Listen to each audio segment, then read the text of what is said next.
নমস্কার বন্ধুরা, welcome to my channel রিকি এসপেল। তোমাদের সকলকে স্বাগত জানাই। আজকে কুলচা বানাবো তেল দিয়ে নয়, কিন্তু সম্পূর্ণ জল দিয়েও কি কুলচা দারুণ ফলে, কিন্তু সেটাই তোমাদের আজকে দেখাবো। তো পুরো ভিডিওটা স্কিপ না করে দেখতে থাকো বন্ধুরা। থ্যাংক ইউ বন্ধুরা। কেমন আছো অবশ্যই জানিও। দেখেছো কত সুন্দর ফুলছে, স্বাস্থ্যকর কিন্তু, আর খেতে কিন্তু ইয়াম্মে দারুণ লাগবে। তো প্রথমে দেখো আটা নিলাম। তোমরা অবশ্য আটার বদলে ময়দা ইউজ করতে পারো। যেহেতু আটা স্বাস্থ্যকর তাই আটাটাই আমি ইউজ করছি। আর ময়দা দিলে কি দেখতে সুন্দর হয়, তাই তো। তো দেখো আমি কিন্তু বেশ অনেকটা আটা নিয়ে নিলাম, যেমন পরিবারের লোকজন সেরকম নেবে বন্ধুরা। তো আমি দেখো স্বাদ মতো আমি কিন্তু এটা বিট নুন দিয়েছি বন্ধুরা। আর এটা দিয়েছি আমি চিনি ডাস্ট, মানে আমি চিনি গুঁড়ো করে রেখেছি দিয়ে সেটা আমি 1 চামচ চিনি দিয়ে দিলাম। দিয়ে এরপরে কিন্তু আটা ভালো করে মাখিয়ে নেব। এরপরে দেখো এটা দিয়েছি একদম টেবিল চামচের একদম অল্প কিন্তু খাবার সোডা দিয়েছি। আর যতটা খাবার সোডা দিয়েছি ঠিক তার ডবল আমি কিন্তু বেকিং পাউডার দিয়েছি। দিয়ে দেখো অল্প একটুখানি জল দিয়ে দিচ্ছি, কিরম বাবলসে সৃষ্টি হচ্ছে দেখেছো। এরপরে এই খাবার সোডা আর বেকিং পাউডার দিয়ে কিন্তু আমি আটাটা খুব ভালো করে মাখিয়ে নেব। প্রথমে শুকনো মাখিয়ে নেব, এরপরে হালকা হালকা জল দেবো, এমনি নর্মাল জল দিয়ে দেবো। বেশ কিন্তু অল্প অল্প করে জল দিয়ে দেবো বন্ধুরা। তো আজকে বানাতে চলেছি কুলচা তেল দিয়ে নয়, কিন্তু জল দিয়ে। তো বন্ধুরা দেখতে থাকো। তো খুব ভালো করে কিন্তু আটাটা মাখিয়ে নেব। দেখো একদম কিন্তু আমরা যে মানে রুটি করি সেটা সেরকম কিন্তু মাখালে হবে না, বেশ নরম করে মাখাতে হবে। দেখেছো তেল কিন্তু দেবে 1 চামচ থেকে 2 চামচ, বেশি পরিমাণে তেল কিন্তু দিলে হবে না, তাহলে কিন্তু ফুলবে না, একদম লুচির মতন ক্রিস্পি হয়ে যাবে। তো দেখো আমি খুব ভালো করে মাখিয়ে নিচ্ছি, বেশ নরম করে, দেখে বুঝতে পারছো বন্ধুরা। তো খুব ভালো করে মাখিয়ে নিয়ে এরপরে কিন্তু আধা ঘন্টা 30 থেকে 40 মিনিট কিন্তু আমি রেস্টে রেখে দেবো। এবার অন্যান্য কাজগুলো করে নিই। তো দেখো আমি আলু সেদ্ধ করে নিয়েছি 4টে। তো আলুটা আমি গ্রেটে করে ভালো করে গ্রেট করে নেবো, কিন্তু একদম মিহি হলে কিন্তু খুব ভালো হবে। তো এরপরে আমি দেবো দেখো 1 চামচ জিরে পাউডার, 1 চামচ আমি অবশ্য দিয়েছি গরম মশলা পাউডার, আর 1 চামচ দিয়েছি তোমার চাট মশলা, আর 1 চামচ আমি দিয়েছি আমচুর পাউডার, আর অবশ্যই গোলমরিচ দিলাম অল্প, আর দেবো কি সামান্য কালার আনার জন্য কাশ্মীরি মির্চ। আমি তো লবণ দিতেই ভুলে গেছিলাম, তো লবণটা দিলাম।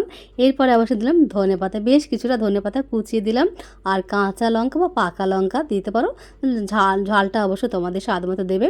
তো দেখো এবার কিন্তু আমার হয়ে গেছে পুরো, মানে 35 মিনিট পর আমি এটা খুলতে, দেখেছো এত নরম সরম যে আঙুল দিলেই দেবে যাচ্ছে। দেখো তো এবার কিন্তু খুব নরম সরম করে মাখাতে হবে, কিন্তু আমরা আটা যেরকম মাখাই সেরকম কিন্তু না, খুব নরম করে কিন্তু মাখাতে হবে। আর রেস্টে রেখে দেবে, আর বেশ বড় বড় কিন্তু লই করতে হবে, তাহলে কিন্তু ভালো হবে। যেহেতু একটু একটু মোটা মোটা করে বেলতে হবে, যেহেতু এটা রুটি বা হচ্ছে না বা লুচিও হচ্ছে না, কিন্তু এটা স্বাস্থ্যকর খাবার হচ্ছে, কিন্তু দারুণ লাগবে খেতে। বন্ধুরা যারা ইউটিউব থেকে দেখছো তারা প্লিজ প্লিজ আমার চ্যানেলটিকে সাবস্ক্রাইব করে, আর আমার আমার চ্যানেলটাকে দেখো, অবশ্যই ভিডিওগুলো লাইক কমেন্টস করে দিও, ঠিক আছে। আর যারা ফেসবুক থেকে দেখছো প্লিজ প্লিজ পেজটাকে ফলো করে পাশে রেখো। থ্যাংক ইউ বন্ধুরা। পুরো ভিডিওটা দেখো প্লিজ। দেখো আমি এক এক করে কিন্তু বেশ কিছুটা আলু আমি কিন্তু, দেখেছো প্রথমে লইটাকে নিয়ে একটু বেশ বড় করে নেবে, ঠিক আছে, হাতের সাহায্যে একটু বড় করে নেবে, দিয়ে পরিমাণ মতন আলু 1 চামচ আলু কিন্তু ভেতরে পুর হিসাবে দিয়ে দেবে। আরে দেখো আমি কিন্তু অল্প আটা দিয়ে দিয়েছি। এরপরে বেলবো কিন্তু বেশ আস্তে আস্তে লম্বা মতন বেলবে কিন্তু, আর দুদিকে মোটা একটু যেন মোটা থাকে, হালকা যেন মধ্যখানটা একটু পাতলা থাকে, খুব বেশি পাতলা নয়। তারপরে আমি দেবো কি বলো তো, তিল, সাদা তিল দিয়েছি আর কালো তিল দিয়েছি, আর বেশ কিছুটা একদম কুচানো ছোটো ছোটো ধনে পাতা কিন্তু দেখেছো আমি মিশিয়ে দিয়েছি, কিন্তু যেমন দেখতে হবে খেতেও কিন্তু অসাধারণ টেস্টি হয় বন্ধুরা। তো দেখো বেলা আমার হয়ে গেল। এবার একটা ননস্টিকের কড়াই বসিয়ে দিলাম, 2 মিনিট গরম হলো। এরপর অল্প জল দিয়ে দেবো, দেখেছো জলটা কিন্তু খুব ভালো করে ফুটে নেবে, দেখেছো। এরপরে দিয়ে দেবে আটা, আমি যে বেললাম সেইটা দিয়ে দেবে। দেখো এবার ঢাকনা লাগিয়ে দেবে কিন্তু, আর যে ছিদ্রটা আছে না সেটা একটা ছোট্ট লবঙ্গ দিয়ে ঢাকা দিয়ে দেবে, যাতে যে ভেতরে বাষ্প হতে সেটা যেন ভেতরেই থাকে, তাহলে কিন্তু ফুলতে সাহায্য করবে। দেখেছো কেমন ফুলছে, দারুণ কিন্তু। তাহলে বন্ধুরা দেখতে পাচ্ছ লুচি কিন্তু জলেও ফোলে, মানে কুলচা বলে, এটা কুলচা কিন্তু জলেও ফুলছে কিন্তু স্বাস্থ্যকর। 2 থেকে 3 মিনিট বা 3 মিনিট ধরো, 3-4 মিনিট, 3.5 থেকে 3.5 মিনিটের মধ্যে কিন্তু হয়ে যাবে কুলচাটা, দেখেছো। আর যে হয়ে গেলে না একটু হালকা বাটার বা ঘি ব্রাশ করে দেবে, তাহলে কিন্তু খুব টেস্টি হবে। এরপরে অপোজিটটাও কিন্তু একদম উল্টে দেবে। দেখেছো যেহেতু আটার এরকম লাল হয়ে যাবে কিন্তু। আর ময়দা যদি ইউজ করো তাহলে কিন্তু আরও ভালো হবে। আর তেল ব্রাশ করে দেবে, কিন্তু খুব ভালো হয়। বন্ধুরা আমি একটা কথা বলতে ভুলে গেছি, আটার মধ্যে কিন্তু তোমরা অবশ্যই 50 থেকে 100 দই কিন্তু মাখিয়ে রেখে দিতে পারো, তাহলে কিন্তু আরও ভালো হয় কিন্তু। আমার কাছে মানে দই ছিল না, তাই আমি দই ছাড়াই কিন্তু ইউজ করলাম।